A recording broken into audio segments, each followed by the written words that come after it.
മലബാറിലെ +1 സീറ്റ് പ്രതിസന്ധിക്ക് ശാശ്വത പരിഹാരം ആവശ്യപ്പെട്ട മലപ്പുറത്ത് SKSSF പ്രതിഷേധം. നൂറുകണക്കിന് പേരെ അണിനിരത്തിയാണ് നൈറ്റ് മാർച്ച് സംഘടിപ്പിച്ചത്. സീറ്റ് പ്രതിസന്ധി വിഷയം ഉന്നയിച്ച് സമരം ശക്തമാക്കാനാണ് മുസ്ലിം ലീഗും ഒരുങ്ങുന്നത്.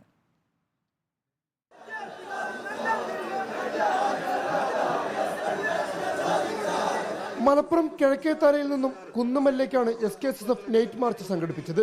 നൂറുകണക്കിന് ആളുകളെ അണിനിരത്തിയായിരുന്നു SKSSFന്റെ നൈറ്റ് മാർച്ച്.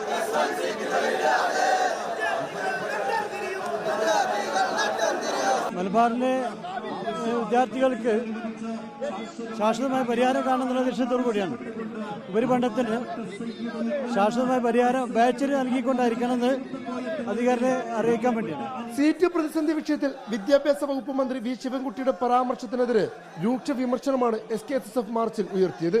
അങ്ങനെ വികാരം എന്ന് പറഞ്ഞ് വിഷയത്തെ വഴിതിരിച്ചുവിടുന്നത് മന്ത്രിയുടെ ഒരു തന്ത്രമാണ്.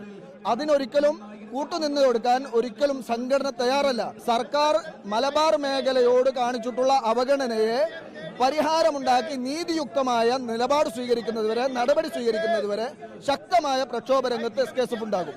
സീറ്റുകൾക്ക് പകരം അധിക ബാച്ചുകൾ എന്ന ആവശ്യം ഉന്നയിച്ച് പ്രക്ഷോഭം ശക്തമാക്കാനാണ് മുസ്ലിം ലീഗും ഒരുങ്ങുന്നത്. ഓരോ ക്ലാസ്സിലും കുത്തി നിറച്ചിരിക്കുന്ന കുട്ടികൾ എത്ര? ഇങ്ങനെ കുട്ടികളെ കുത്തി നടക്കാൻ പാടുണ്ടോ? അതുകൊണ്ട് അധികം സീറ്റ് കൊടുത്തു എന്ന് വിചാരിച്ച് ഇത് തണുക്കാനും പോകുന്നില്ല, സമരം ഒഴിവാകാനും പോകുന്നില്ല. സമരം ഉണ്ടാവും, ശക്തമായ സമരം ഉണ്ടാവും. വീഡിയോ ജേർണലിസ്റ്റ് ഉണ്ണി തുവൂരിനൊപ്പം reporter Ashkar Ali Karimba in reporter Malappuram.